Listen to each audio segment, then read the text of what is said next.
still watching the Q Breakfast Show, you're catching us live. That is on DSTV channel 278, as well as GoTV, that's channel 92. Now, this morning, we are joined by Patriotic Front Information and Publicity Desk Chief Administration, and this is Mr. Chendela Erasmus Mukondo. Good morning. Welcome to our show today. Good morning, Rhoda. Absolutely. I'm humbled to be here for the second time. Absolutely great to Thank have you. you this morning. Now, last time you were here, we did talk about the situation around the COVID-19, and I think we did have a few cases. But now, the cases have risen to a huge number. What do you make around the situation of the numbers rising to that? Yes, exactly. When I came here, we had somewhere about 65 cases, but now today we are talking about over 500. The situation as it stands, it calls for a concerted effort, both the general public and then also the government itself. So basically, as I said, this is a world pandemic, and we need to take it so serious. And I remember very well we had explained and expressed some serious concern when it comes to the way we have been casually handling the situation on the ground. And if you look at the Nakonde issue, it's one of the problems or the challenges that this government has faced. It's basically the general populace, and in this case, if you look at the truck drivers, it's at such times as this, we need everybody to take this pandemic so serious. Because if we don't take it seriously, as I said last time, it can wipe us off from the planet. You can find there will be other people to inherit this so much loved land of ours. So as Zambians, it's a big challenge, not only to the government, but to everyone out there. But generally, if you look at the trend and the way people have been approaching this issue, we can make it comparative to what is happening in the US, and as at today, even what is happening in Russia. Russia was also at a very good number, very low numbers, but today they are adding almost 10,000 per day, 10,000 per day. They are even closing into the United States of America. It's because also they had taken this is what we have been preaching about, the international standards, the international norms, which we are now saying it's the new normal. The wearing of masks, and then also the social distancing, not very serious. These, they look very simple, but these are the part of the culture that we need to embrace, and they need to be inculcated in our people. And for the past few months, I think the word out there has been, keep safe, stay at home, practice social distancing. But when you look around in our communities, do you think this is something that we are taking seriously? Because, like you said, um, because we had a few numbers, so Yes. for people it was like, let's relax. This is not something that is that bad. Do you think now we are taking it seriously that we've seen the numbers grow? You know, Rhoda, there is another big challenge of the economy. Also, the economy is biting, and then people have been in the stay home, more like on shutdown voluntarily. A lot of them. That is because in our country, Zambia, we had more like a partial lockdown. So you find that the economy is biting. We appreciate that position, but there is also need that we continue emphasizing that only those who are essential should be able to go and visit, or is it to go to their working places. And then when it comes to visiting of relatives, making intercity travels, those I think they should be totally be discouraged, and people should stop moving to and fro, because they are the one who are carrying the virus to other areas. And last time I remember we are talking of northern province, Muchinga, Wapula. These were more like a safe haven, the way it is in western province, northwestern province. Now, if you look, today we have to remove northwestern. It's no longer a safe haven. We have to remove Muchinga. It's no longer a safe haven. So basically, this the stay home approach we need to emphasize, especially with our children. They also are at risk, and then also the old people, they just need to stay at home, maybe even for the coming 6 months, 1 year, because the pandemic, we don't know how long it will last. But if you look at historically, there are times when we had the latest being the Spanish flu, which happened in 1917, 1920, somewhere there. It lasted for almost 3 years. So even now, we know that the economies are biting, And we need also those whom are classified as essential worker to be in the forefront to fight and to bring food at the end of the day at our homes. But there is that need the emphasis to say that we can also have this problem of the virus recurring, like the way it is happening, in China. We have heard that in Wuhan, there's another again. Is it the virus? It is again resurfacing, and the Chinese authorities are talking of now quarantine almost again the 11 million people, and then testing them within maybe 5 days, which is very expensive. So for countries like us, Zambia, can we manage that? That's a big, huge challenge. So we are asking and appealing to everyone out there. This is a problem for everyone. It goes across, whether you are a politician, you are a religious person, you are a young person, you are old and young, middle. It is affecting everyone. So our prayer is, let us fight this COVID pandemic with the seriousness that we need to fight it with. Yes. And now also the ministry does give us information, updates each and every day of how the cases are going, how many people have recovered, and how many deaths have been recorded so far. Yes. But then the issue also is we did see people come out on social media to say that maybe these are not the real numbers, because we didn't hear at that time from anybody that had recovered. And so people came through on social media. We saw videos, and the ministry recently uploaded a video of a patient who just recovered from the COVID-19. Yes, yes. How do you think the ministry has handled all this from the time that they started up to now? As I think so far so good. The means of health has handled this pandemic very professional, and then also religious, and they have been giving updates the way the pandemic has been developing. And if you look at these social media tags, the way they look at it, and then also the way they gloss it up, you'll be asking, these people are asking these same challenging questions. Are they not also seeing what is happening in Brazil, where we see there are new cemeteries which have been opened, burying people in Italy, in Spain, and then also in the United States of America. We have seen even an island literally been opened just for burial for COVID people. Now, getting back here to Zambia, with the levels that we have, we have had this challenge of testing kids, and then also this is more like a world big challenge.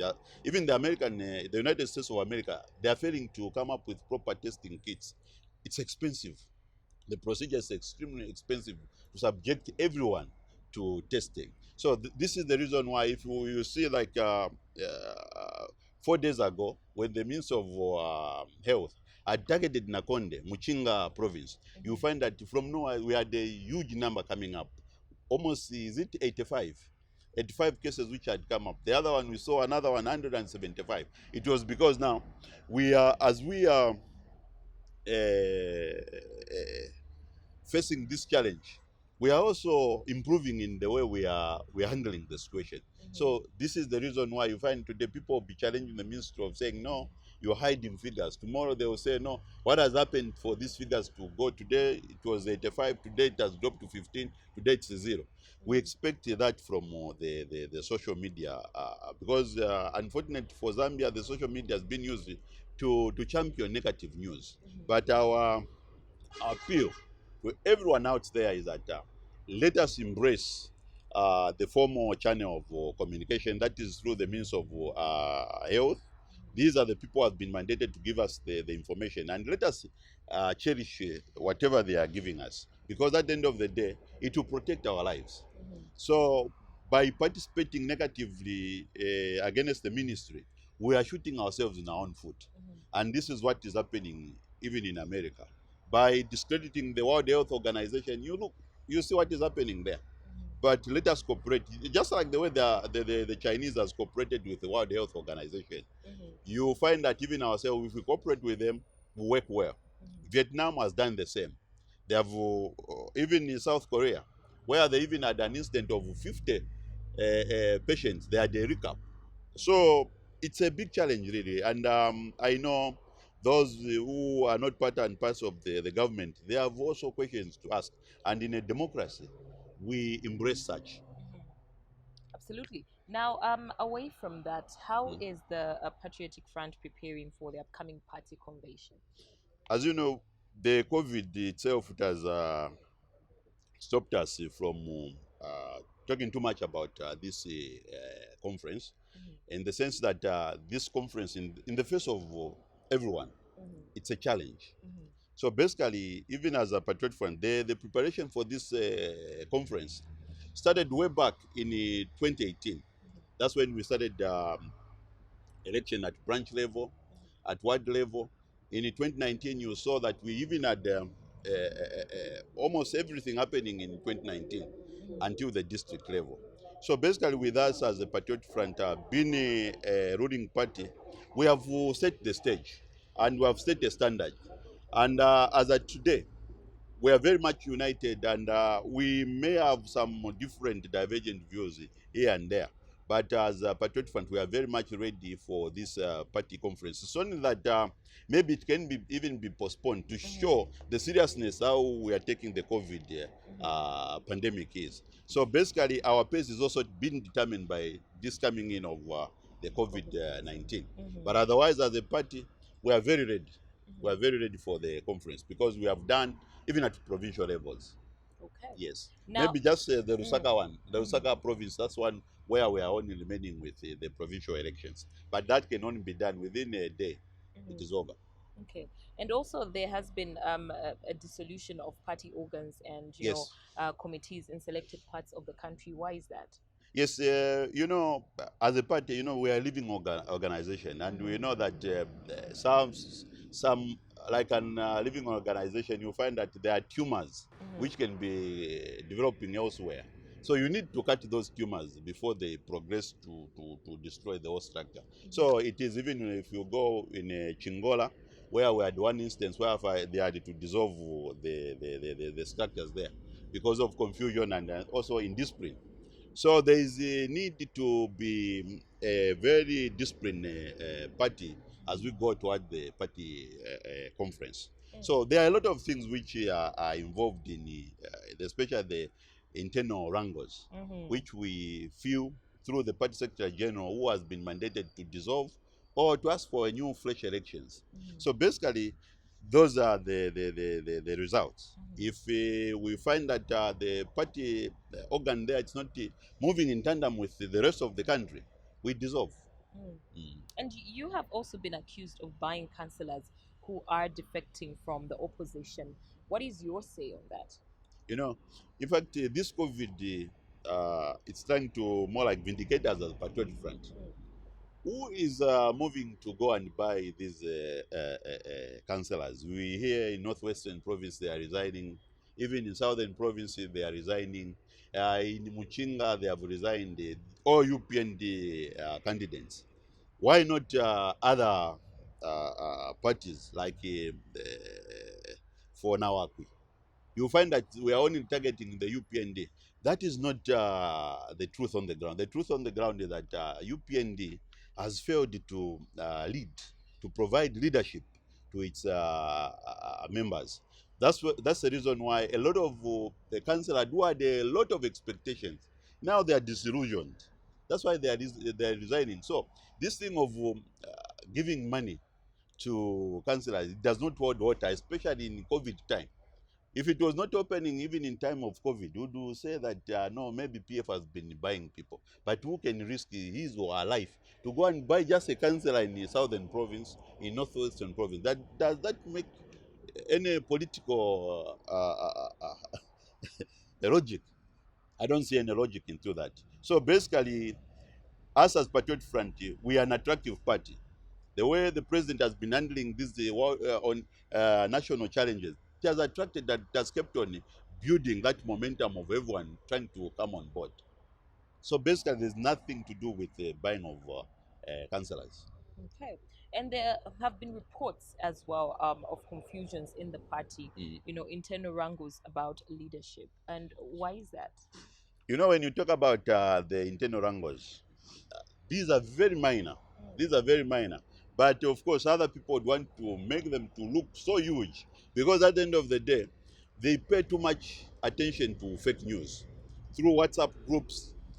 If you look at them, this same confusion, they will rather pick a statement from a person on the branch, on the ward, not even from the ward, but on the just an ordinary member of the Patriotic Front, and then they'll blow it up like, no, this is the confusion we have been talking about.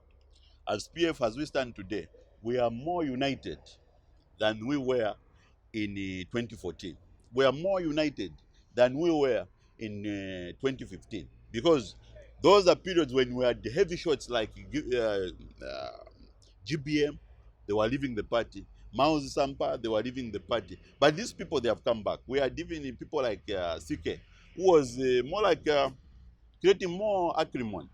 So as we stand now, we are more united because we had people who are not respective to the president, who are now outside, and those are the people who have kept on trying to have followers from our people. But as you know, you talked about the conference, and you know it's a process we have been building ourselves towards that one important event, at which the party constitution will be revised, at which also the manifesto will be revised, and at which also the presidents will be elected. And then we are also expecting a lot of members of Central Committee, about 72 members of Central Committee to be elected.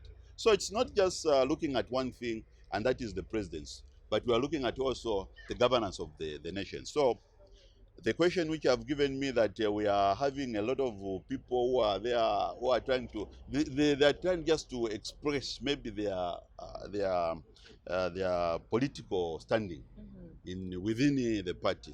So we are a party that listen to everyone, but at the end of the day, we need to exhibit discipline.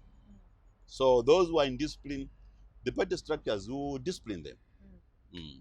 And also, you did mention something about fake news on social media, and that has reminded me Mm. that during this pandemic, a lot of pages, a lot of social media pages have Yes. taken advantage of this to create fake news and to Mm-hmm. inform people about things that are not, even taking place in various organizations. Yes, What yes. is your say or your advice to the public out there on, depending on these pages, these social media pages? Yes, our advice to everyone out there, this pandemic, let's take it seriously. And then also, those want to take advantage of this situation that we have, the pandemic, it's time that we got united as one Zambia, one nation. And then also, we are challenging them that can they please come out, provide leadership the way the World Health Organization General Secretary has advised us. Let us avoid the COVID politics. These are cracks in which the pandemic is thriving. If you find that we are divided as a nation, you find that the numbers will continue growing. If people adhere to these standards and guidelines, if you take them and embrace them as the new normal, I can attest to you that we are going to come out a more united Zambia than the way other people have been championing fake news. So, as a person who's coming from fake news, from the media background of the Patriotic Front, I would urge all our admin to make sure that they control their individuals from purveying or peddling such information, because it's only start on a small level, it goes to the nation and then worldwide. So basically, we have this huge challenge of fake news, and please work with Zicta and then also the security that is in place so that we can curtail such behavior. Thank you so much for that, and thank you so much, Mr. Chendela, for coming through to our breakfast show this morning. Thank you very much. I'm humbled and Absolutely. I'm looking forward to such more Thank you so much. updates. Thank you very much. All right, so we do continue with our Q breakfast show, and it is now time to have a look at what's happening on our international front as we get to monitor DWTV.